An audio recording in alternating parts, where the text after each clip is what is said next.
Welcome to Epicenter, the hub of innovation in the heart of Helsinki, where ideas come to life and creativity thrives, where innovation meets community.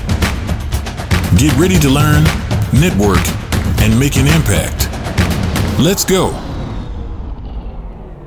Hi, everyone. How are we doing today? Oh, this makes me happy. Okay, so there's such a beautiful blend of people here today, so I'm so excited. My name is Joey. If you haven't met me before, I'm the community manager here at Epicenter Helsinki. And we have a bit of a tradition across all of the epicenters where we take the first 10 seconds of each of our events and we clap. And we make as much noise as possible, hoop, holler. It gets the endorphins moving. It makes you smile at me. I appear a bit funnier. But then also, when I'm sleeping at night, I hear your applause in my head, and I think, you've done a great job, Joey. Okay, so first 10 seconds, please, go clap for yourself. Come on, go louder, we can do it, yeah. Perfect. Well, here at Epicenter, we are a community and we are a meeting arena for local change makers to accelerate their growth and innovate with impact. Epicenter stands not just as a hub, but a testament to the power of community. Communities are more than just people in proximity. They are a network of shared ideas, dreams, aspirations, and that drive us forward. So I want to invite everyone here to Hired. This is a monthly series at Epicenter where we've covered topics like DEIB, employer branding, Finland's talent shortage, boosting LGBTQIA representation in the workplace, and so much more. Tonight, together with our very own Epicenter Helsinki member, Amcham Finland, we're proud to present Closing Doors or Opening Opportunities. This is a deep dive conversation, decoding Finland's strategy for international talent. And I'm going to go off script here a little bit. I'm seeing so many faces that I know and some that I don't, that I want to announce something that might come as a shock to everyone here. I am not Finnish. What? He talks about New York all the time. I can't believe that. Yes, I'm from New York City. I immigrated to Finland 3 years ago with my Finnish husband, and that wasn't the original plan. The original plan was actually for him to move permanently to New York City and bring his talents there. But COVID thought that plan sucked, and we decided that the best thing for our family was to make Finland home for the time being. And what a freaking amazing decision that was. I have been so fortunate to be welcomed with open arms by this beautiful city and this amazing community of local change makers, entrepreneurs, and thought leaders. Finland is known for free education, clean cities, efficiency. What I think it should be known for is transparency, access to leaders, and the ability to not safeguard information, but to share knowledge, all of which is going to be on display today. I knew that tonight, if I stood on stage and just stood to this, I would lay in bed and think of all of the names that I mispronounced wrong, or all of the words that I could have said better, or the jokes that I could have made funnier. And I would have been really mad at myself if I didn't say thank you. So thank you for allowing me to be the foreign talent representative on this stage today, but for also welcoming me into your city with amazing arms. So thank you. And with that, I'm going to go back on script now. So we're doing things a bit differently today. I know our community is used to seeing me on stage solo, but today I am so honored to share the stage with my friend, Alexandra. She is a dual citizen of Finland and the United States and has 15 years of transatlantic business experience, working to promote international business and foreign direct investment to Finland, as well as providing opportunities and networks for Finnish companies heading to the US market. So please help me give a huge hand to Alexandra Pasternak-Jackson, the CEO of Amcham Finland. Thank you. Thank you. Thank you so much, Joey. Hello, everyone. I'm Alexandra Pasternak-Jackson. I'm the CEO of Amcham Finland. Amcham Finland, for those of you who don't know, we are the voice of international business in Finland. We are a non-profit, non-governmental, non-political, 100% member-funded Chamber of Commerce. And we work in Finland to make sure that Finland is a more attractive, more competitive place to do business. We want to see companies investing and thriving here, creating jobs and adding to our economy. That is really what we are all about. And I was so thrilled when our teams got together to start talking about this event, because in June, when the new government launched its government program, I really felt that there were shockwaves that went through the international community, the international business community, the international community of entrepreneurs, many of which are gathered here today. And those shockwaves were of concerns and of questions, and we really felt it was incredibly important that both Epicenter and Amcham are places where we can have this kind of dialogue. And we know that based on the government program, getting residence permits, entry into the country, requirements for citizenship, and the much discussed 3-month rule, where people on work-based residence permits who lose their job will need to leave Finland if they do not find another position within 3 months. All of these things have been top of mind in, I think, for Joey and I, almost daily conversations, which is why it's such an honor to be able to host this panel today with Joey. And we're here today to really discuss the implications of that program. So what are the implications on entrepreneurship? What are the implications on foreign direct investment? What are the implications on the individual? And what are the implications on Finland as a whole? We're extremely grateful to the people that we're about to welcome to the stage, because when we talk about talent, when we talk about immigration, these are sensitive, emotional, human topics, but they're also extremely strategic. They're also business topics, and they're topics that are relevant for all of us. And we think there's an element of bravery involved in really, in Finnish, we say putting the cat on the table. I'm literally direct translating there. But I also think that the panel we've put together today represents an ecosystem that has the power and the insight to make real change and impact in this country. And we can only do that through open dialogue and find a best way forward from here. So we're really happy you all are here. We're really happy our panelists are here to discuss with us today. We're looking forward to a productive and constructive panel discussion. But you know what? Joey and I are also looking forward to an interactive one. So we're going to do something today that we haven't done before, which is give you the opportunity to immediately open our panel discussion with a question from the audience. And don't worry, Joey and I are fully prepared to, we've got some cracking questions today to pose to our panelists around these topics. But if you have something burning that you really want to address, please come stand at this microphone. Be ready to say your name and your organization or the company you work for, or the reason you're here, and pose your question. Joey and I will notice, and we'll make sure to work you in right there at the mic stand. But we'll give you an opportunity to kind of think about that a little bit as we welcome and introduce our panelists. Fantastic. Joey? I'm just going to hit a little slide here. Okay, so Chief Specialist Katri Niskanen leads immigration policy design at the Ministry of Economic Affairs and Employment. Her diverse experience spans from East Africa networking initiatives to shaping EU talent attraction strategies. Please welcome to the stage Katri Niskanen. Our next speaker, currently serving as the chair of Employment and Equality Committee, Saara-Sofia Sirén, represents the National Coalition Party in Parliament. Her academic and career pursuit emphasize sustainable development, corporate social responsibility, and global interconnectedness. Please welcome to the stage Saara-Sofia Sirén. Next to the stage, Susanna Mäkelä, who is the Directing Public Policy and Strategy at Microsoft Finland, navigates issues at technology-societal intersection. With roles at Microsoft EU and Japan branches, her expertise lies in areas like cybersecurity, AI, and sustainability. Welcome, Susanna. And I'll add that Susanna is also the chair of Amcham Finland's Digitalization Working Group. Welcome, Susanna.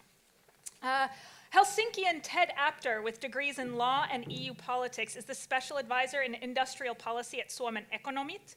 He champions initiatives that spur Finnish economic growth and foster diverse talent recruitment. Ted.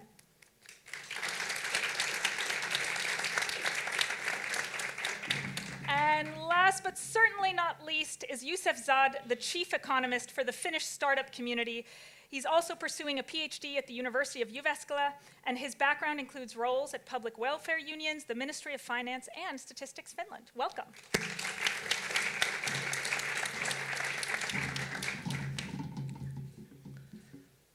Okay, these are live mics, so I'll task someone with holding them so that they don't do a little bit of background. Did anyone want to start us off today? Burning questions, come on. No? All right, Joey, I think let's tackle entrepreneurship. Perfect, let's go. So, German immigrants founded Paulig and Stockmann, while Finlayson was established by a Scotsman, and I'm going to butcher this name, Sinebryk. This is why I only say first names on normal events, by a Russian. Although all these iconic Finnish brands were founded in the 1800s before Finland's independence, they highlight the impactful legacy of immigrant entrepreneurs in the nation. Today, over 10,000 immigrant entrepreneurs fuel Finland's GDP by 3.5 billion annually. In the capital region, 1 out of every 3 new business is launched by an immigrant. So, the new government has many policies seemingly specifically targeting immigration. If enacted, how will these policies impact the operations of startups? And Youssef, I will lean on you for that. Oh, I wasn't expecting I'll be the first. I kind of spaced out, so. I'll say it again. So the new government has many policies seemingly specifically targeting immigration. If enacted, how will these policies impact the operations of startups? Yeah, so let's touch upon the so-called 3-month rule, which has gotten a lot of feedback from our member companies. So basically, if you hire the best talent, as startups here want to do, they are seeking globally the best people and invite them to Finland. And you know, sometimes working for a startup, it's quite a ride, so the businesses can go under. So, you know, you need to change jobs if the business goes bad and stuff like this. So let's say you put this 3-month rule in place. If you have really specific expertise in your field and you try to find another job in Finland, it basically means that it takes a lot of time to find a significant new role that fits your expertise. So if there's only a 3 months time that you can find a new job, that could mean that you will most likely get kicked out of Finland. So what this rule has, so our member companies have been saying a lot of bad things that if this rule will get implemented, there's a lot of problems to get people to Finland. So overall, in the big picture, it will make Finland a less desirable place to come for work. So this has been the message from our member companies, and it's detrimental to startups that this rule will not get implemented to Finland. Alexandra, I see burning question behind the eyes. So, I just wanted to understand better is, you know, if do we have any information on how many international talents would be kicked out if the 3-month rule came into effect? Yeah, so we don't have specific statistics, so I'm relying on Horizons. They did a survey to their community, and basically asking that when you were last time unemployed, how long was the unemployment spell?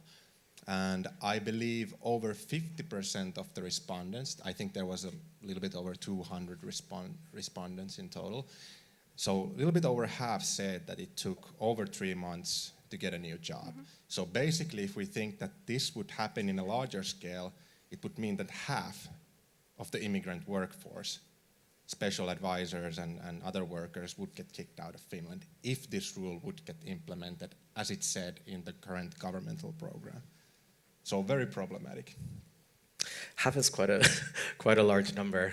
I see a lot of shaking here. Yes, and I would kind of build on that, because if we then look at not only from a startup point of view, but from a bigger corporate point of view, we would not be able to hire within that 3 months. And most of our ecosystem players, customers and partners most likely wouldn't be able to hire either, even if the opening would be right there and it would match, because it takes time to go through the interviews, it takes time to go through all the background checking and all that. So it's not realistic in any way to do the hiring in 3 months. How long is the hiring process for a big company? It depends. It can be even 9 months. It depends on the role, it depends on the process, it depends on the person. Obviously, you want to do it as fast as you can because you want to get that talent, but it takes time. Yeah. I wanted to shift to the sort of government approach here and the idea. So how does the government see the interplay between local startups, SMEs, and international talents? Are there any specific initiatives to facilitate, interaction? Can I first comment on the 3-month rule? Yes. Thank you. The way I see our role at the ministry is actually, because we have the program, of course, which is kind of our to-do list for the next 4 years, but it's also our task at the ministry to sort of minimize the negative impact and sort of maximize the positive impact of everything that's in the program. That's also what the politicians want from us. So this is something that's very much ongoing right now, that we are trying to figure out what exactly is meant by what's written in the program, because we have to understand that it's not applicable as such. We have to translate it into national law, and then we'll see which groups will be sort of fully under the 3-month rule, or whether there are some groups that will be treated differently. And as I've already told my colleagues here at the panel, now is really a good moment to go to your local politician or to come to us at the ministry and tell us exactly what the impact will be from your point of view. And this will help us draft good legislation, help us take into account all the issues that need to be taken into account. And of course, while fulfilling what the politicians were after, what the government was after with this particular part of the program, we will certainly come to a solution which tries to take into account these different sort of viewpoints that you and all of our stakeholders bring to the table. So I just encourage you not to take the program sort of literally as it stands, because that's not the point of the government program. It's supposed to be sort of the starting point for our work, and then there's always some room for and as our Minister of Employment has also said in public, that it's in his interest to try and make the best out of this rule that's in the program. So just to sort of try to set up a slightly more positive mood regarding this. Admittedly, very, very challenging issue, and of course, when it comes to people who are here with a residence permit, who are worried about their own continuous residence here, I fully understand that it's a very, very, very sensitive issue. Coming to the question of how we can sort of facilitate this interplay, and maybe I'm not the best person to answer that. Certainly, from the government point of view, we want to sort of reach out our hand and the Talent Boost program, which I hope many of you have heard of, which kind of concretizes everything that the government wants to do, and already the previous one, but also this one wants to do to promote international recruitment. It includes many measures which sort of try to take into account all the different aspects that are relevant for immigrant entrepreneurs wanting to hire, who can face very specific challenges. And the program, which is now being renewed for this government term, also of course taking into account what the program now includes, and it continues to have this sort of comprehensive approach that we want to, as much as we can as government and as national authorities, facilitate this international recruitment for also migrant entrepreneurs. So maybe this from my side. Thank you.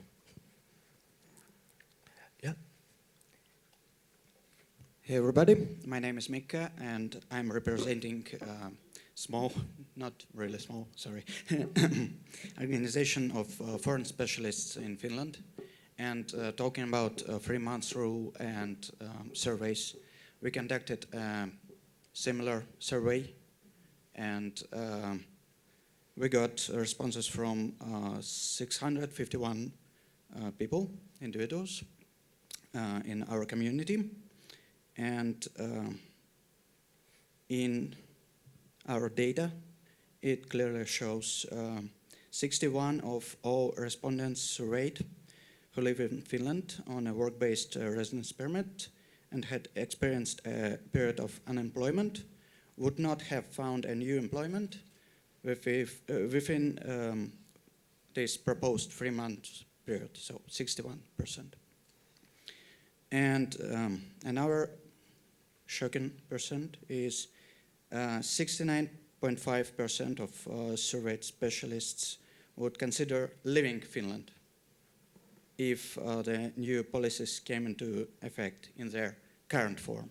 So 3 months rule, 8 years rule, and etc. So yeah, kind of sad. Ted, I know you wanted to add something earlier. Yeah? Would you? The 3-month rule as such is something that shouldn't be implemented as it has been like so far proposed. In Denmark, for instance, they have a 6-month rule. They have geographical distances between cities is much shorter than in Finland. They have much more resources to active personnel helping unemployed people find new jobs. And we don't have that in Finland in the same scale. So even implementing the 6-month proposed change would be a drastic change to Finland as such. And one thing I think we need to convey both to politicians here today, but also in a general more to the parties, the political parties, is that the numbers matters for Finland, and people haven't really understood like the big numbers. Since 2000, there's been a net increase of jobs in Finland of around 150K, and that's because 164,000 international talents have joined the workforce, and 14,000 has been gone away, at least from jobs from the Finnish population as such, and that's a huge increase. And then when we're talking about 6 billion euros of trying to adjust the budgets, that's very small amounts of numbers if you compare it to $8,500 billion, which is the Korn Ferry consultancy firm report calculation estimate of how much annual revenue is going to be lost because of a global labor shortage by 2030. So from those numbers, there's also a way of hope to this, because those numbers then showcase the case for not going for the 3-month rule as such. There's some leeway for maybe political compromises. Those are never as such optimal, but they can be a better case than the proposed thing as such. And the chairperson Purra last week mentioned that she would be open for negotiation, at least for highly educated people, but that's still only like some of the people in the scope. Katri, you mentioned, that this should be considered a starting point, and that we should all be talking to politicians and members of government. So I guess I will turn to Saara-Sofia now, because according to ETLA, it takes 6 months on average for a Finn to find a new job, and the government program seems to propose that immigrants will have a better luck, a better timeline in finding work in Finland than the native Finnish population. What is the mood in the government around this question? I mean, we've had now several months of protests and of conversations. Has that mood shifted? Is there kind of a realistic opportunity to change these opinions? Yeah, well, thank you, and thank you for having me. About mood, I mean, the vibe here was very, very positive, so I'm trying to bring it back to a more positive message, because the big picture of our government program is increasing jobs, the amount of jobs, increasing growth, creating growth in this country. The overall aim of Petteri Orpo's government is to create 100,000 jobs and to balance the public economy with 6 billion euros. And the number one goal of our government is to create sustainable growth. And I'm sure everyone here understands that these goals will not be met without people moving to Finland, without people coming here to live, to work, and to be part of creating growth in the workplace. So I'm positive that the government as a whole understands this. We need foreigners in Finland, and none of the big goals of the government will be met without people from abroad coming here to work. I hope you all wrote that down and immediately tweeted it. Please do. This is the big picture of the government and the government program. I fully understand that the discussion is going around the 3-month rule. It's one concrete line in the government program. It's something that the ministry is working on. We don't have the bill on our table yet in the parliament. It will be formulated. There will be hearings. We will go through it in the parliament, and in the end, we just need to try to have our eyes on the big picture, creating jobs, creating growth, sustainable growth, balancing the economy. Youssef, go ahead. Yeah, so first I like to also add to Saara-Sofia Sirén's speech that the governmental program is actually really good. There's a lot of good things in that program. And second of all, I have to give thanks to specialists in Finland. You all should read their survey. It's very, very well written, and there's a lot of good information when it comes to immigration policies in Finland and how people are actually what is the sentiment of the international community towards the proposals.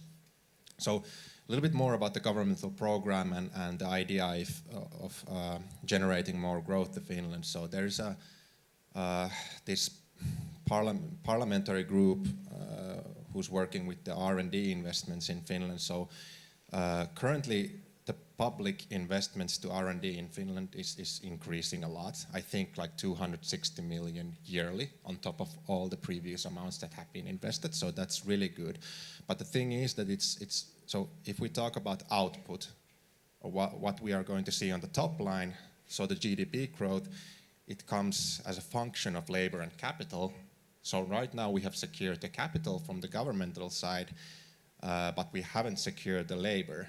So this means we most likely cannot keep up with our education system, how much we can put out people who are capable of doing R&D work and utilizing that amount of capital that is going to get flooded into the R&D markets from the governmental side.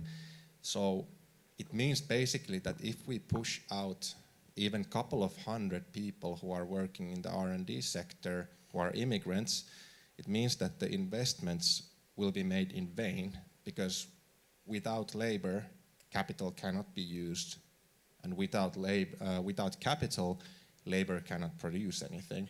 So this is something that really needs to be addressed from the from the governmental side, that if we want to increase output, we need capital and labor.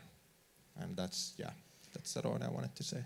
I was going to say, Youssef, I mean, the Startup Foundation came out with that number. We need 50,000 researchers in order to hit the government's goal of 4% of GDP. Is that right?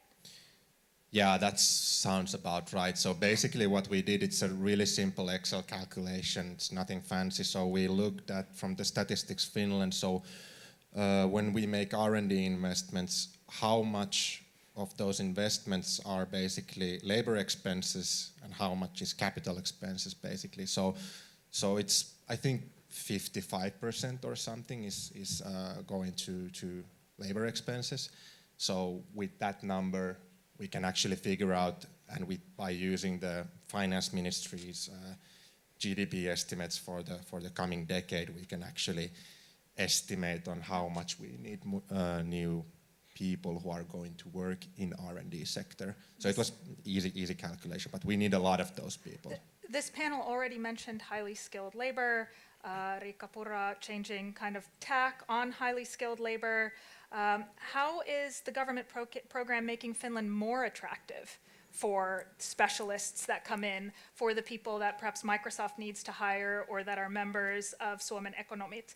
And I will throw that to the panel. I definitely want to hear what Saara-Sofia has to say, but I think it's a question relevant for everyone. Yeah, like Youssef said, the government program is not so bad.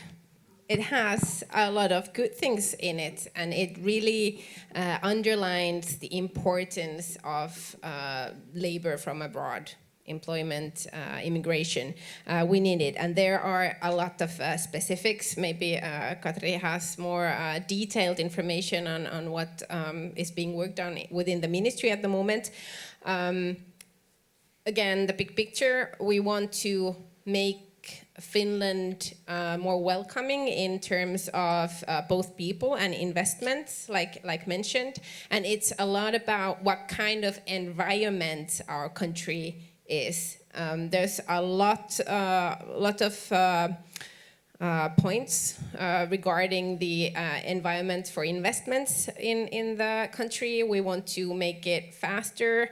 We want to make it easier. We want to make it simpler to come here. Obviously, the government program also acknowledges that it's not like everyone already knows how wonderful country Finland is. And we are competing globally. There's a lot of European countries that also need people coming to work, not to mention, like especially not to limit highly skilled professionals, which we all would be willing to have. One point that the government is emphasizing is the tax rate. So we will not increase the overall, the total tax rate. It's one of the first points in the whole governmental program. We want to make sure that Finland, and this is the vision of the government, Finland in the coming years needs to be a country where people can come and live and try, maybe fail, and achieve their personal goal and create growth. And this is, like truly, this is the big story of the government program as a whole. I'm going to ask Susa a follow-up question, and then I think, Joey, we want to open up. Because I wanted to know, Susa, from a Microsoft perspective, Microsoft has made massive and important investments to this country. How does the availability of talent in Finland impact investment decisions? Is there enough talent? Is there enough talent without limiting immigration? No. But I'm going to answer more along the way. First of all, I want to say that the government program is absolutely fantastic in many ways. So good work on that. And Finland, in certain way, is leading the game in EU at the moment, based on our leaders, many of them embracing it. The foreign direct investment, the permitting stuff that you're planning to do faster is my message. When it comes to the skills. We've announced that we are making an investment of over 2 billion to Finland by building a new hyperscale data center region. And that requires itself, the data center, obviously some employment and skilled labor. But the most important factor here is that directly our ecosystem, our customers and partners require 10,000. Indirectly, tens of thousands skilled labor. So because of this investment that we're doing, and because we see the aging population and we don't have enough skilled labor in Finland, we invested for a program that next 5 years we're going to skill 100,000 people. Upskill, reskill, new skilled. And we started this early this year. These are micro degrees, and we can talk about those a bit more. But these are micro degrees. We started it early this year, 30,000 so far. 30,000. That tells you there's a desire and dire need among people as well to get upskilled, fast upskilled. So we do need more.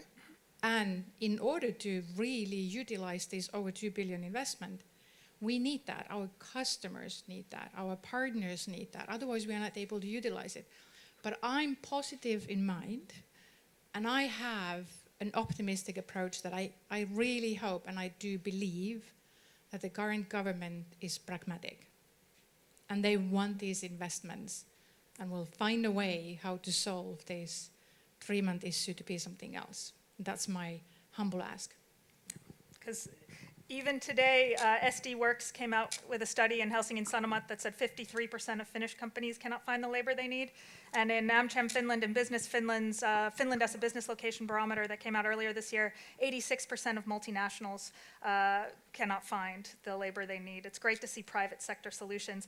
I saw Ted raise his hand, so we'll do Ted and then we'll open the floor, yeah. Just to maybe continue on that, like I think what would be important right now with the current government program would be that the government would actually showcase that they want to attract talent here even more than now, because it's kind of like there's so and so inside the program. There's things that are going to help and support talent attraction, permit processes made quicker, taxation levels change, stuff like that.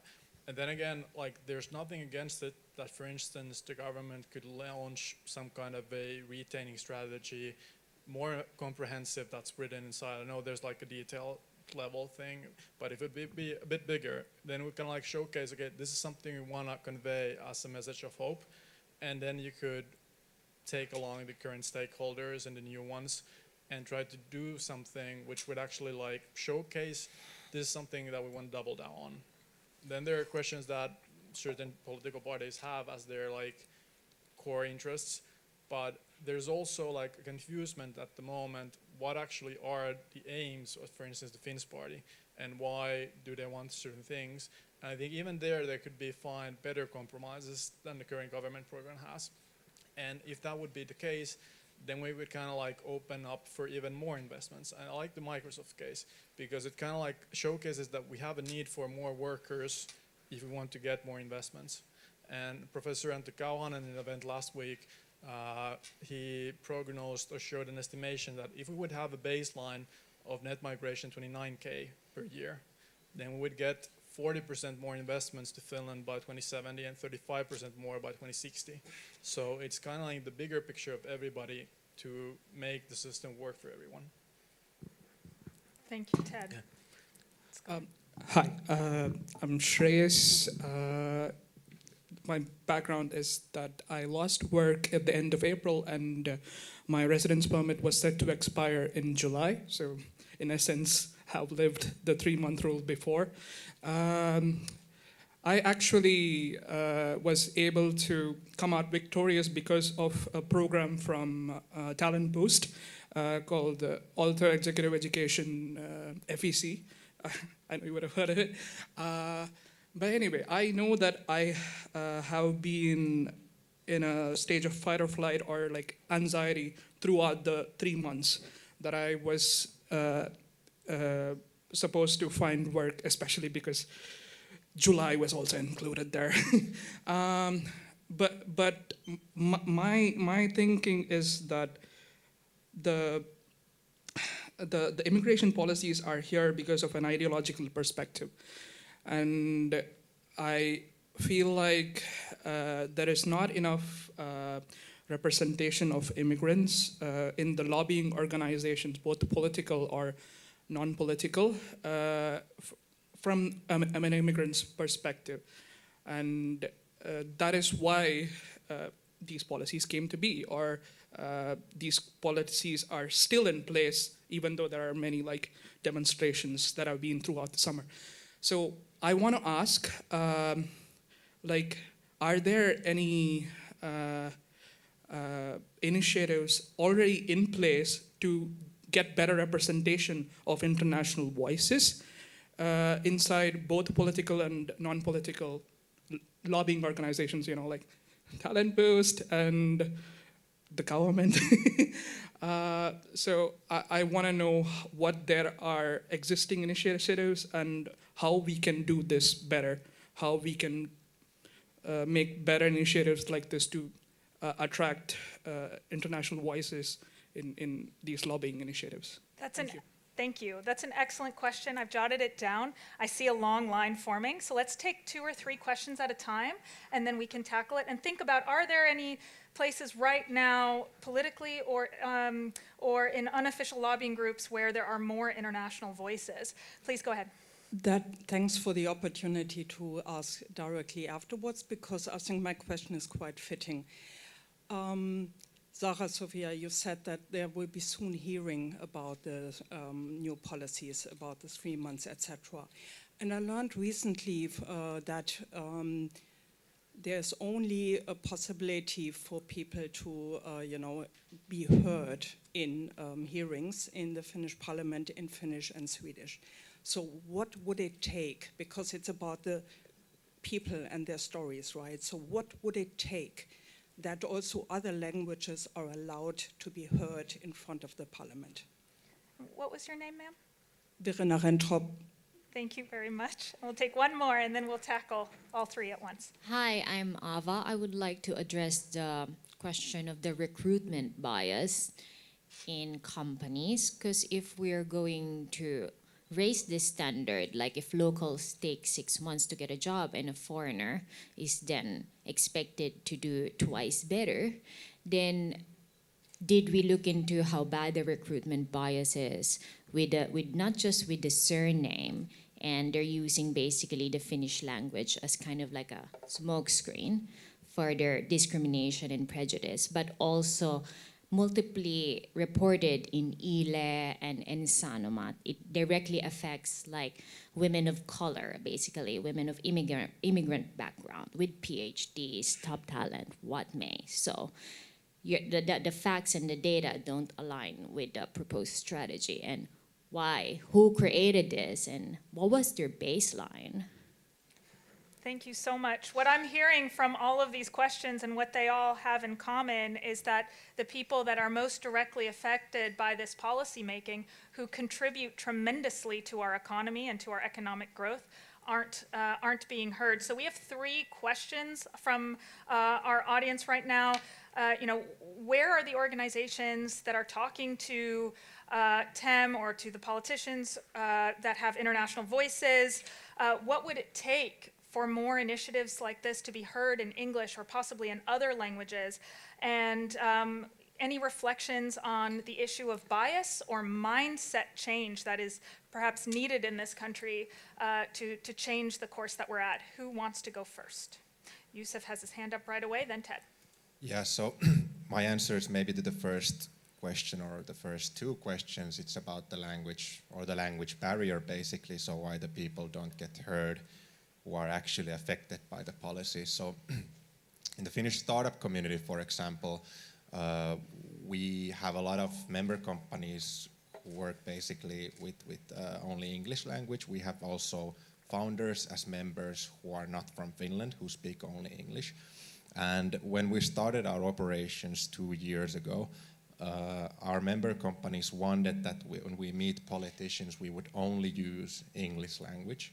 And I think it was like 6 months ago or something where we kind of booked a meeting with a politician. I'm not going to say their names, but we asked that, can we handle this meeting in English language so our international founders and their members can, like the people who are working for these companies can also join. And basically the response was that the substance is so hard that we cannot manage it in English language. So, I mean, it's basically a language barrier. And I really don't know how we can change it. We have been trying a couple of times, but even for me, it would be quite hard to sit down with a member of the parliament and go through the legislation in English language. There's always a language barrier, but in the long run, what we can do is that we can increase the status of English in our country. So I think this takes time, but I think we are moving to the right direction. For example, this forum right here is a step forward, so thanks to Amcham. But yeah, it's a hard thing, a language barrier. But okay, let's see. One concrete example could be that if you are working with an organization or you belong to a community, for example, specialists in Finland, or working for a startup that belongs to Finnish startup community, you can get the message through using us. But it's like always second-hand knowledge that we would put on. But yeah. Thank you. Ted, go right ahead. Just Katri to next. continue on that, I think it's a language barrier and it's also a network barrier, because a lot of the current kind of like traditional stakeholders in lobbying in Finland, you take the employer side trade unions, you take the employee side unions, have a certain way of doing things they've been accustomed to. I work for Suomen Ekonomit since beginning of 2017, and we're in the process of now putting up the first job application for someone who's of an international background who could do it in English, and it's taking a couple of years to get here in internal discussions. So there's like hesitance to change, and we just need to change that because there's a lot of internationals already who've been living a long time in Finland. But then at the same time, if we talk about maahanmuuttopolitiikka, the migration policies, that's something that shouldn't be left to politicians and political parties alone. And we have an active civil society in Finland. We always had in different ways. We have so many different associations, professional communities, as trade unions that are changing their cultures and traditions. Together with Technic and Academies at Tech, for diploma engineers, for business students myself, for graduates, we published a political pamphlet in June this year where we had 15 internationals who told their stories and then shared their own stories of how they felt living in Finland, what's good, what should be changed. Last year with International Working Women of Finland, IWOF, in September we did the first co-event in English of work-related migration to Finland. We had politicians from different parties talking about their own viewpoints. So there's like small steps, but they're really small. And depending on how the internationals themselves join that and kind of like enforce it themselves, then it's going to change quicker. I think Susa, wait, Katri's had her turn and then go ahead. Thank you, and thank you for sharing your very personal stories, and it touches quite deeply to hear about the distress caused by these policies before they are even a reality. So it's of course something that we have to be very conscious of.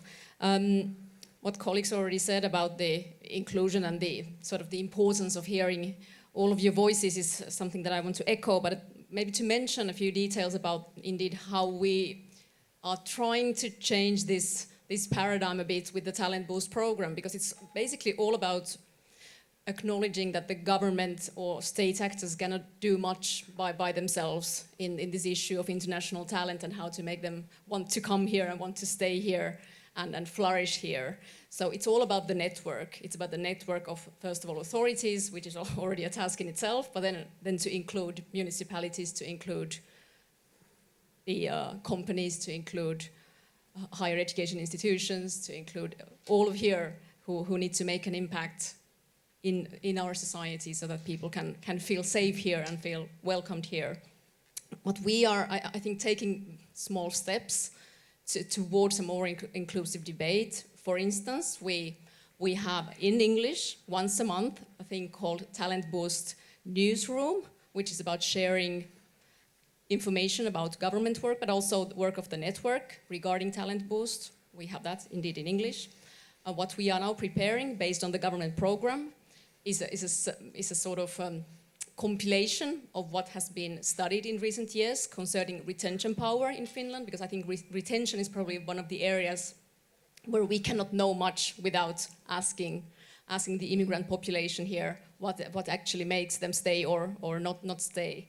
And a lot of studies have been conducted in this area, and we want to sort of collect them together and then take the next steps with the broad community of immigrants and other stakeholders that are relevant in this issue in Finland, indeed based on what the government wants from us. So I think it's also a very Many speakers have already said that the government programming includes many positive things, and I think it's probably the most comprehensive government program we have had for international recruitment. We actually have many sort of cross-sectorial issues there that are access to banking services, for instance. We know this is a long-standing bottleneck and a problem, but now we have it in the program, so we have a lot of backbone to go and try to tackle that problem. So we have a lot of goodwill in the government, and within the Talent Boost network, so indeed they take these steps towards a more inclusive public debate. So I'm very hopeful that we will have good results. Susa, last words on these three topics? Yeah, first of all, I think they were all super timely and well pointed out, showing that we don't have an inclusion. I mean, that's it. My first call to action for myself, I wrote it in here. I'm going to send a note to every single membership we have, that how are they going to plan in these organizations to take forward the English-speaking opportunities. I mean, that's the least that companies can do. And I think when we're looking into these issues, I mean, it's so easy to blame government. It's always easy to blame government or ask the government to give the answers. But it's also the role for the corporates, the companies that are working, the organizations. What is the culture that they have? How are they actually embracing, somebody was bringing it up, the bias in the recruiting. How are they embracing the change of a culture and using an English?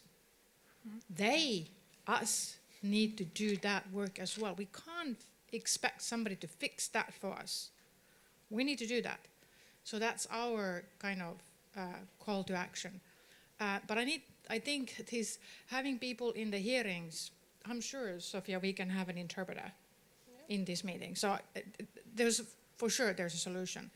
Finns are shy on speaking English because they want to speak perfectly. So I'm sure more members in the parliament understand English than they maybe dare to admit. But having an interpreter is one way of going. We always can find a solution for this. It's just the willpower to do it.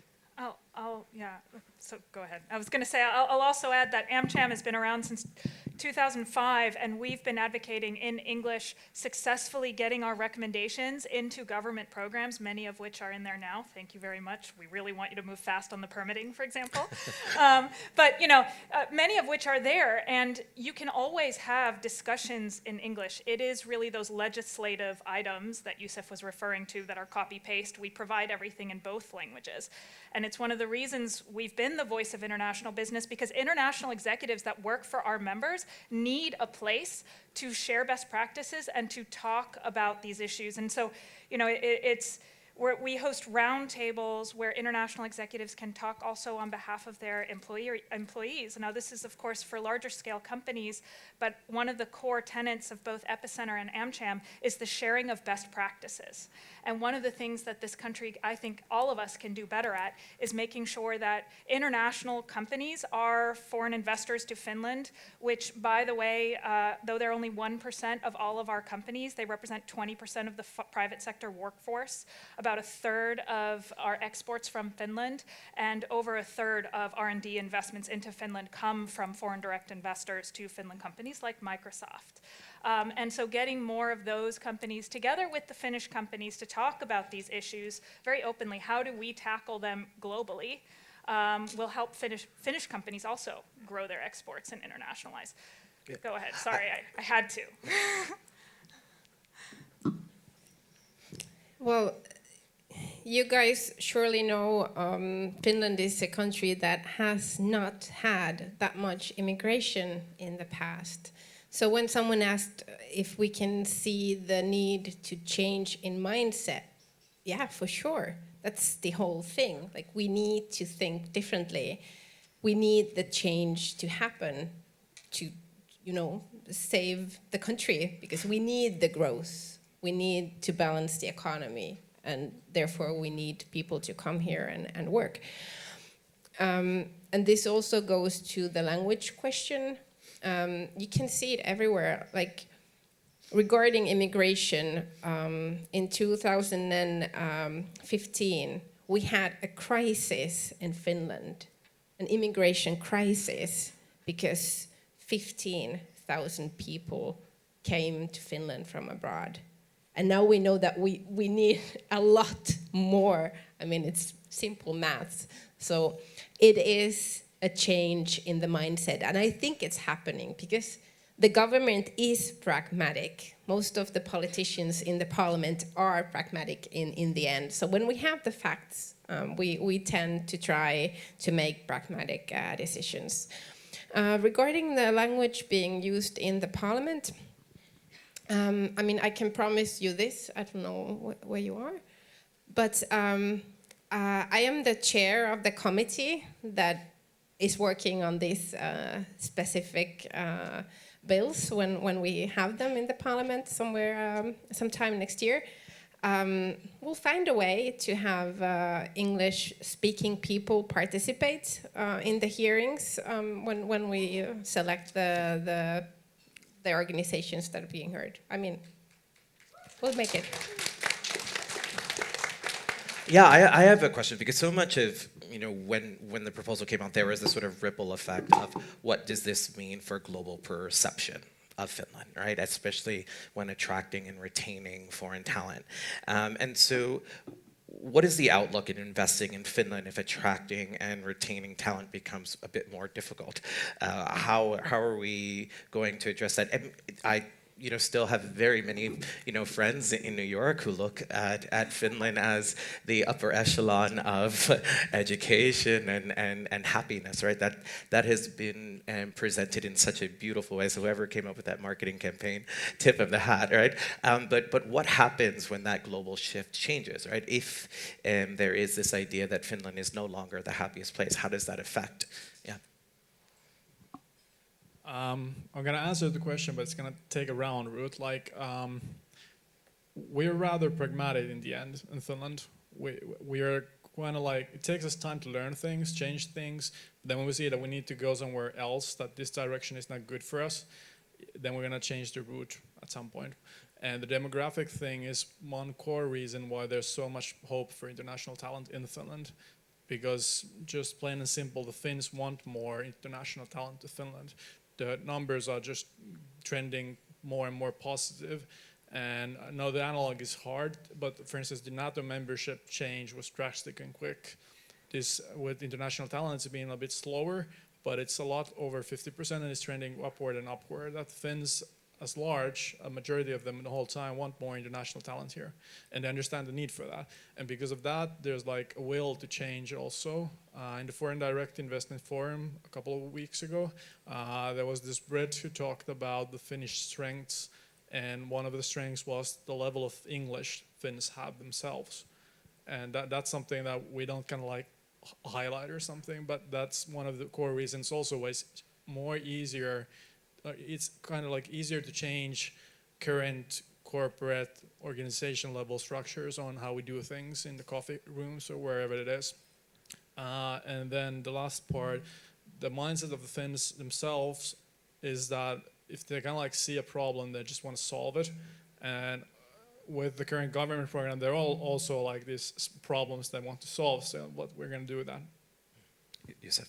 Yeah, shortly, the question was, what will happen to Finland if we don't, if the message gets out sent this, So, a couple of things. There was an interesting study done by Etla, and they asked basically companies who are probably making foreign direct investments, they have a lot of capital to deploy, and they asked what are the key drivers on the decision-making process on where you're going to invest your money?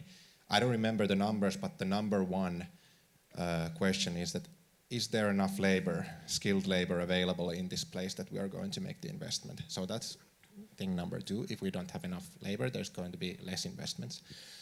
The second thing is that when we look at startups, I'm going to steal an interesting story from one of our member companies who produced a game that has grossed over 10 billion euros during its lifetime. And I believe it was 5 people who were initially working on that game. And I don't remember who, but they were not from Finland, most of them. So basically, if we lose one person in a 5-person team, it could be a binary situation. You either make the game that will gross 10 billion euros or you don't make the game. So it's either you make it or break it.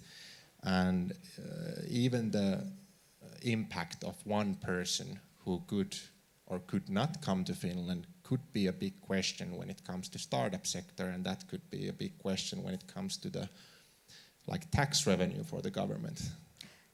Does Katri and Saara-Sofia, does the government, you feel, understand this link between talent and economic growth? Maybe I can answer from a more sort of continuous perspective of the ministry. I think this link is very, very well understood. And this is why our task, as I said, as ministry is trying to sort of keep up the good work that has been ongoing to increase Finland's relevance for international talent. And as I said, the government program gives many, many good tools for us to continue this work. And I think that Finland can only succeed with, on its own merit, as you say, we are not a red carpet society. We're not built that way. We will never be able to sort of compete with Silicon Valley, or I don't know. We have different kinds of perks for those who come, and we have to take care of them so that we remain that way. And also with this government, I think we have a good chance of sort of, as I said, maximizing the positive impact of what is there.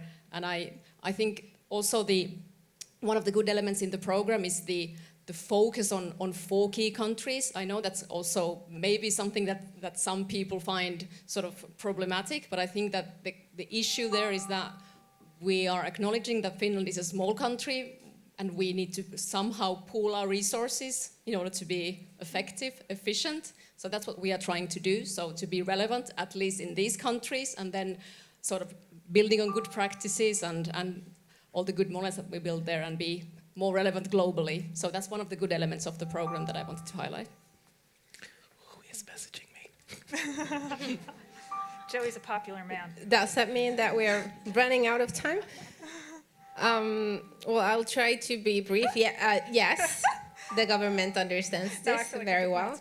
And like mentioned, this governmental program has more detailed points on this very specific topic than any of the previous ones.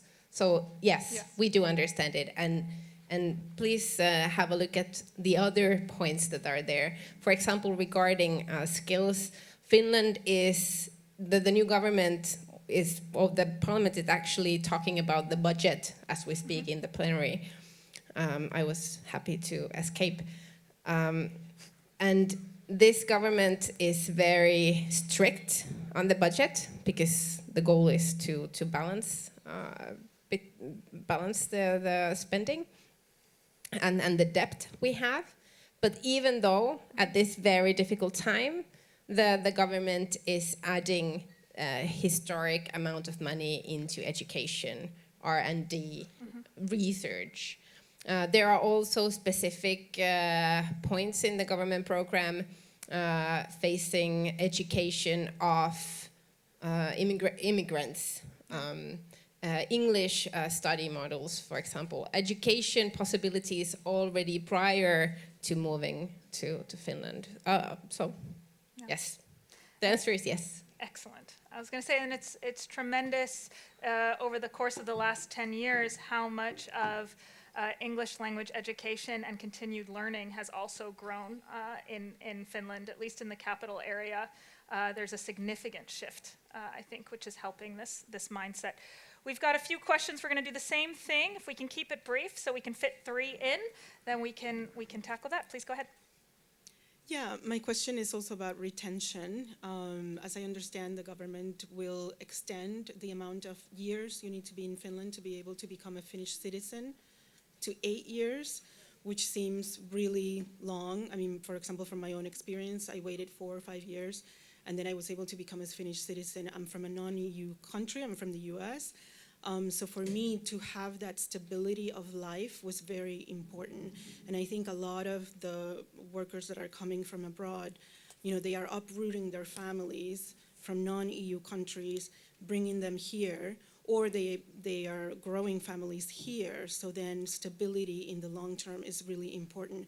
So I think that's a part of the program that actually might make people think twice, especially perhaps a little bit less young ones who might not want just to be 2 years in Finland and then move to Switzerland or Germany, on their next assignment, but that actually want to stay for a long period of time.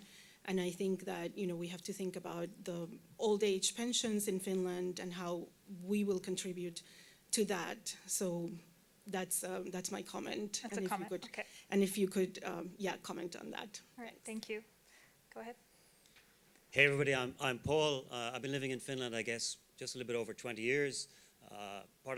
As I came here as an expert in Java, I had this project to help international people make friends, starting with me. Then in the end, I think we got close to 60,000 people we've helped integrate and make friends.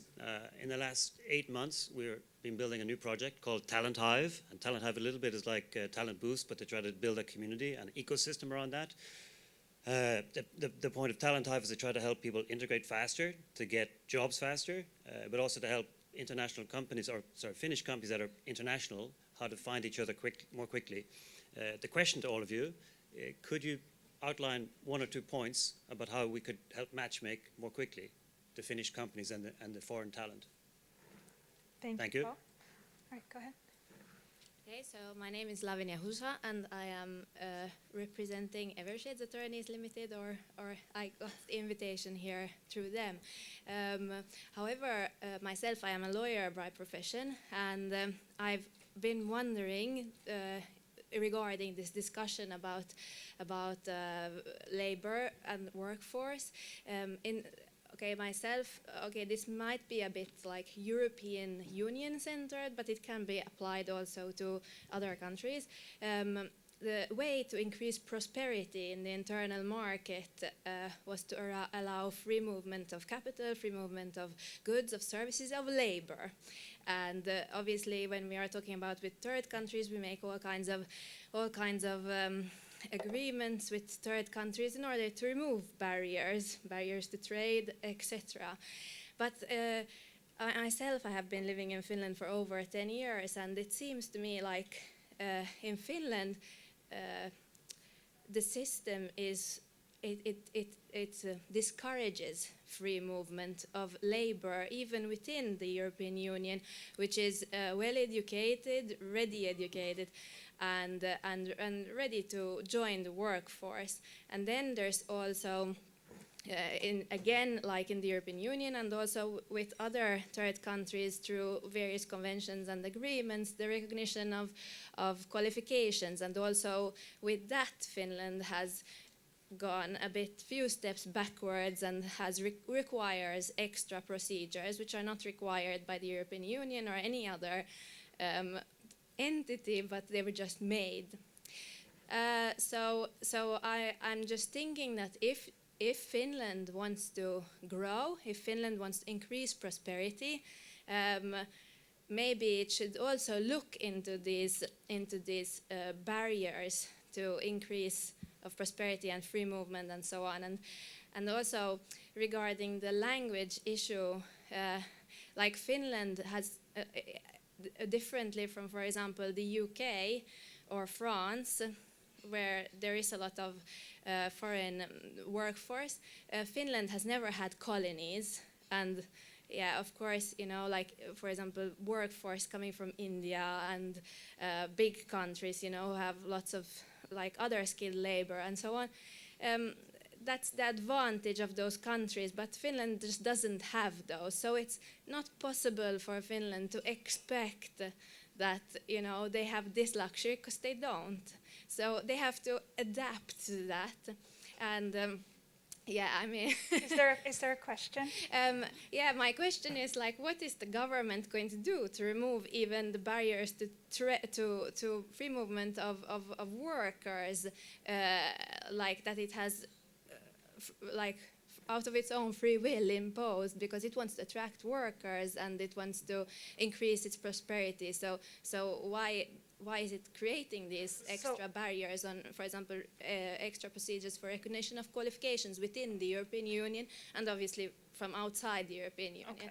So thank you very much. So what I'm hearing from all three of these questions is concerns about added difficulty levels and added difficulty requirements for things like citizenship, for qualification, equalization, if you will, and you mentioned free movement of labor. I'm going to reframe that somewhat, if you want to comment as is, but I'm going to reframe that. And, it sounds like we're making it more difficult for international people to move here, stay here permanently, and thrive here. What are we doing to help retain that talent if we're also making it more difficult? Like, are there things that are happening that are counteracting this, and why do we think these things are happening? And then I'll mention, I liked Paul's question about, rapid fire round. What are those things we could do to help match? I believe there are currently around 10,000 unemployed, highly skilled international talents who aren't able to find work right now. That's according to the shortcut. Are there quick things we can do to match them up? All right, who wants to go first? Okay, we've got hands up at the same time. Let's do Youssef, Saara-Sofia, Ted, Katri. Yeah, and Susanna if you want after that. Yeah, so to my understanding, Finland is currently moving to the wrong direction when it comes to getting talent to Finland. So that's the baseline here. And probably what is the question, that the political forces currently in power, there are people who want to restrict immigration in Finland. That's just a fact.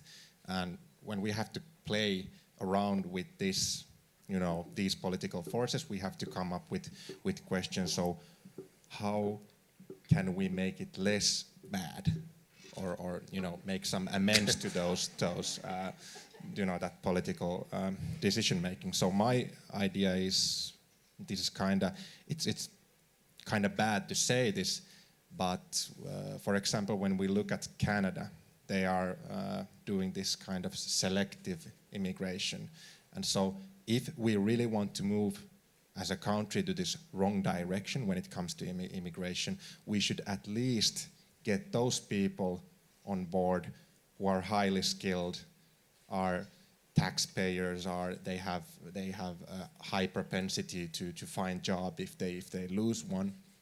So, for example, when it comes to the 8 years rule to get permanent citizenship and citizenship in Finland. If you are a high-skilled worker, I think we should move to other direction. It should be like 3 years or 2 years even if you have a high skill set. The idea behind this, I believe, is that if you live longer in Finland, you get more integrated to the society or something like this. So the amount of time that you spend here, it's not necessarily correlated with how well you are going to get integrated to the society. So we have to understand that these people who come here as a highly skilled worker, they should be welcomed, and actually we have to fight that they would stay in Finland for just a longer period. For example, we have a lot of, in our member companies, people who come to Finland for a couple of years to get this avainhenkilöverotus, this tax incentives, and then when it's off, they leave Finland, and it should be like, please stay here for a longer time. I was going to say, Youssef, you mentioned Canada. I'll add that Canada is one of those best practice countries that we look at Amcham, because they've stated in their version of the government program that international students are an essential pillar of Canada's long-term competitiveness. And they also have there, so that people can take these talking points and repeat them, that international students have created 170,000 jobs in Canada. And they also contribute 21.6 billion. And the fact that I can just say those numbers is a testament to how well the Canadian communications teams are working, and I'd love to be able to use those Finnish numbers as well. So for the economists here, you guys can send me that information. Ted, go ahead, and then it was Saara-Sofia. Maybe just like continuing on the Canada example, we have states, nations that headhunt individuals to get talent to their countries. That's kind of like the level we're competing against. And because of this, the first instance legislation changes proposed to permanent residence times and stuff like that. I agree with Youssef, it's going to the wrong direction. Even if you have 2 tier levels, there's some changes. If you have, I think it was 34K, if you're in that level of amounts per year, then you get the shorter path of instead of the lengthier one. So there's like a 2nd tier level, but bringing those tiers in instead of just keeping this where we are now, or just making it shorter would be better. And that comes to the kind of like main point, is that our political system doesn't really understand the importance of international talent yet. And then we go back to what we talked about earlier. If we get them to understand it better, we have much more leeway to find better compromises. If political parties in the government doesn't have like international talent somewhere here, but it's the main thing, like this is important, then the will to do compromises for other like parties instead of the one party is like bigger, and then there's like more chips in the table to do those compromises. And that's kind of what we're trying to do by lobbying in lots of ways. There was a social media influencer campaign this autumn. Economit was one of 20 organizations that pay for that. And the main idea was that we could reach out to the broad publicity in Finland to change the minds and hearts of people living in Finland of international talent. To some degree, we did like small steps again. But when we make enough small steps, that's when change starts to happen.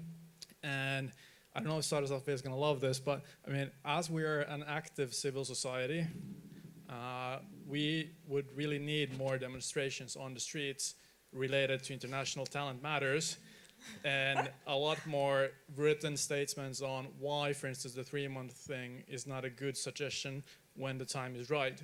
So I'm not like saying that the stakeholders in more the traditional lobbyists, as what I'm representing, is gonna like do everything by itself. It needs the help of both the international talent that is in Finland, and also companies to highlight the need for us to kind of like stay on the right track. Yeah, I think when I think about the panelists and the people in this room, is we understand that there are really good things happening, but there are also really concerning things, and we're all working and pushing in that same direction. And Saara-Sofia, I know you and everyone on the committee is really has your learning and listening ears in terms of what people are saying. So I'm grateful for that, because we, you know, in terms of making these international voices heard, it's events like these that really pull that together. And I really think that Finland is a learning country. We've seen that over, you know, the war in Ukraine, joining NATO, how Finland's handled the COVID-19 crisis. Some things move forward a little too slowly for my own personal taste, but we're a learning country, and that's what we need to do now, is learn and educate and explain. And Finland's a data-driven country, so all of these numbers are really important. I know Joey and I have been giving each other the eye, not that type of eye, but the other type of eye. So we know we need to be rounding up. So Saara-Sofia, Katri, Susa, if you guys want to kind of bring us all together and round us out in these kinds of thoughts. I'd love to also then hear sort of what are the things that we should be taking forward and taking with us. And I'm sorry we're not going to get to all the questions, but we do have some time afterwards for mingling and drinks if you haven't used all your drink tickets yet. So you'll have a chance to chat. All right, go ahead, Saara-Sofia. Yeah, I mean, I think the most important job for a politician is to have our ears open. And I don't know why I wouldn't like people writing and talking or being on the streets when they have a message and they're worried about something. I mean, of course. And our job is to, you know, explain and open why we are doing the decisions that we are doing. The government program, of course, is always a compromise. And this time it's a compromise of 4 very different parties, brought together by the worry of our economy. This is the baseline. I'm surprised if you don't see any positive signals of Finland going forward in terms of international talent. I mean, that is a very specific goal of the government and the government program. It's true that there are points and aims to make it easier to come to Finland. There are also some restrictions, and the restrictions are most concrete when it comes to citizenship. I've understood that the idea is to bring the Finnish model nearer to other Scandinavian or Nordic countries. And then the other restrictions are linked to work orientations. And you guys are business people, so I'm sure you understand the goal of the government to have people have jobs, and help and support people have jobs and work here. So these are the fields in which there will be some changes in a more restrictive ways, but there are still a lot of concrete examples on how the government wants to make it easier for people to come here and work. And just to mention, I mean, I should have been in the parliament talking in the plenary 6 minutes ago, but I'm here to hear you out. Thank you.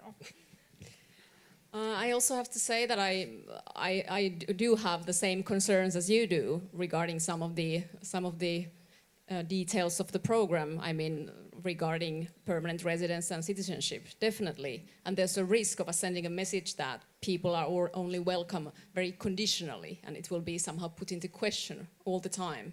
And I think this is a message that we have to sort of counteract with all the might that we have. We have in the ministry, and you have as the ecosystem and as the Finnish society welcoming these people. And we are definitely going to pull our weight at the ministry.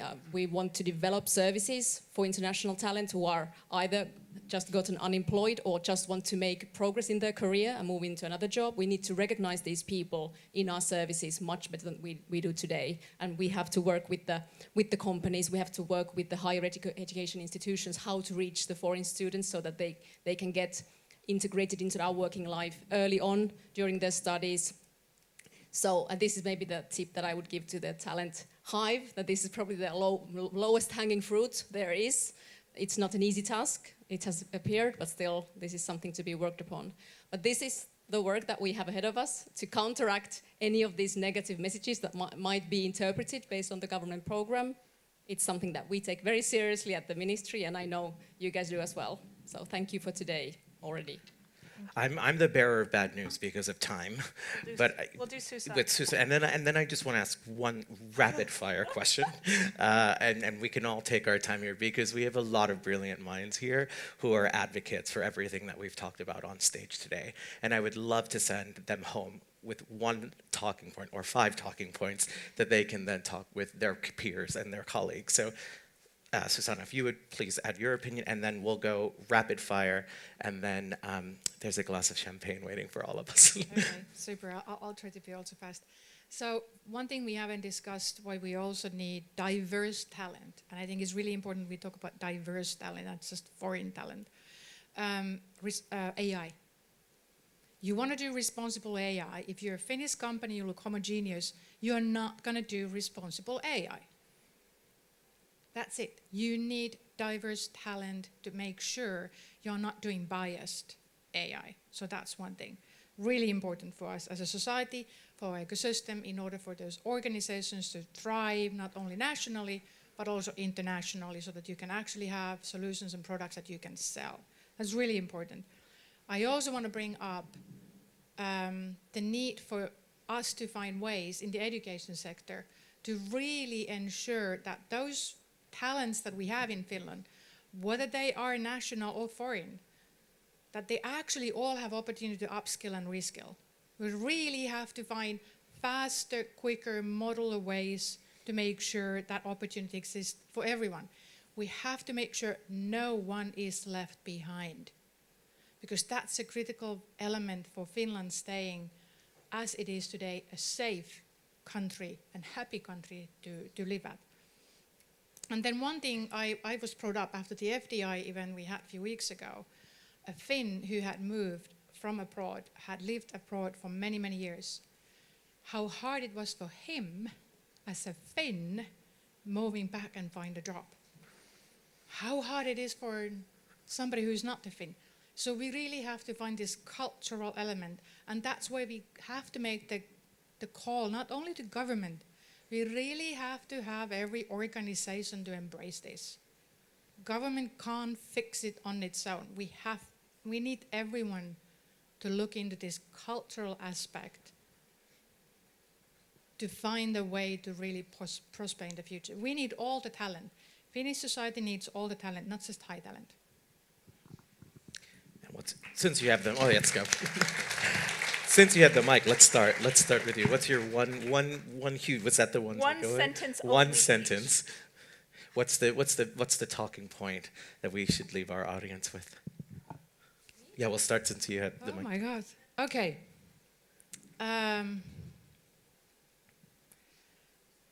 Micro decrees, making sure no one is left behind and stays up with the game.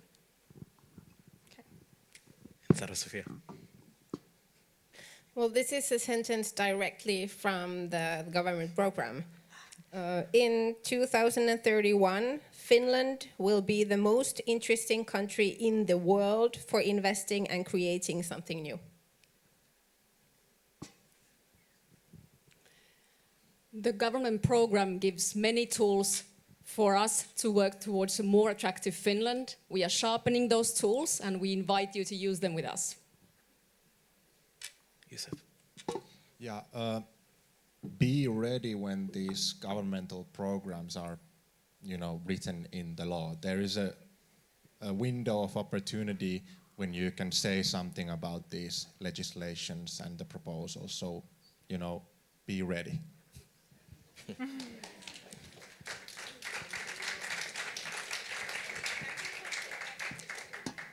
That was positive. Finns want you here. We're making unions more international for you. And the participation rates in the labor market, the employment rates, the people from outside of EU almost reached the level of Finns before the COVID. Perfect. Thank you. And I think it's important that everyone knows that regardless if you're an immigrant or a Finn, you will be impacted by these policies because our economy is impacted by these policies. And that should be the lead-in for every conversation on this. And I will leave it to Joey. Okay. Do you want to do our wrap up? Yeah, let's. Yeah, please. Yeah. So we're going to thank everyone so much for being here today. So let's please give our panelists a huge round of applause for their honest answers and their willingness to share today. So thank you so much. If you'd like to have a seat, Alexandra and I have a little bit of work to do. Housekeeping. Yeah. Thank you, guys. You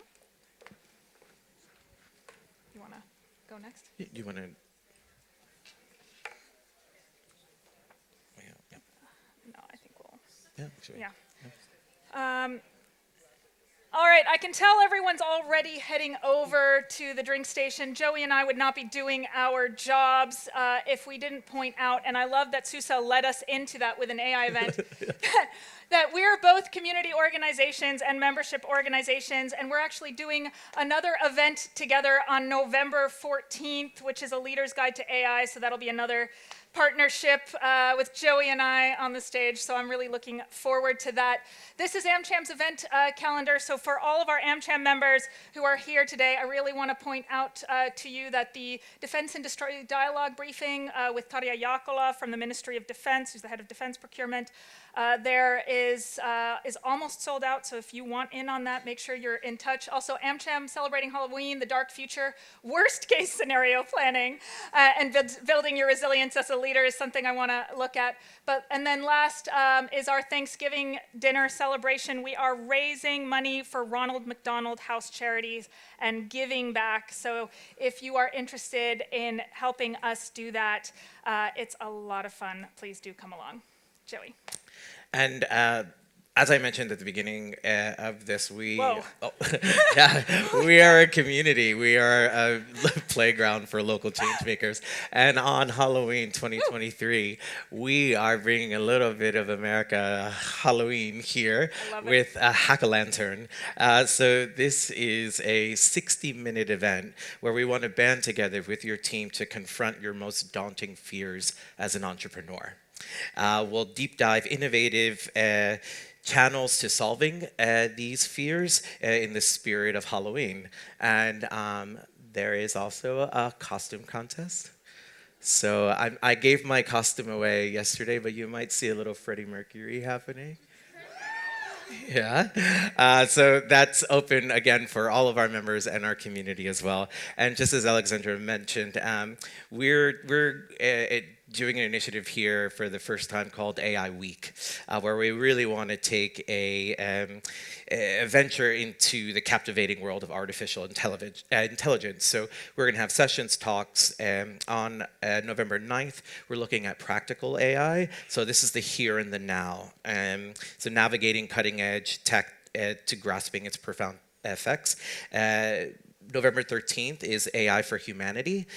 So this is a future where AI is not just about technology, but about making a lasting impact on the world, specifically with the medical field and education.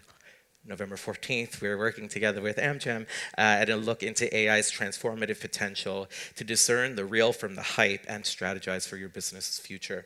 And then November 15th is AI Live. This is an extraordinary spectacle from AI augmented human sketches to a rap battle with ChatGPT. Don't know who he's rapping against, or they, she, whoever ChatGPT is. But I want to thank everyone so much for being here, for Amcham and Rosa and Katie, who I worked so closely with this as well, and the rest of the Amcham team.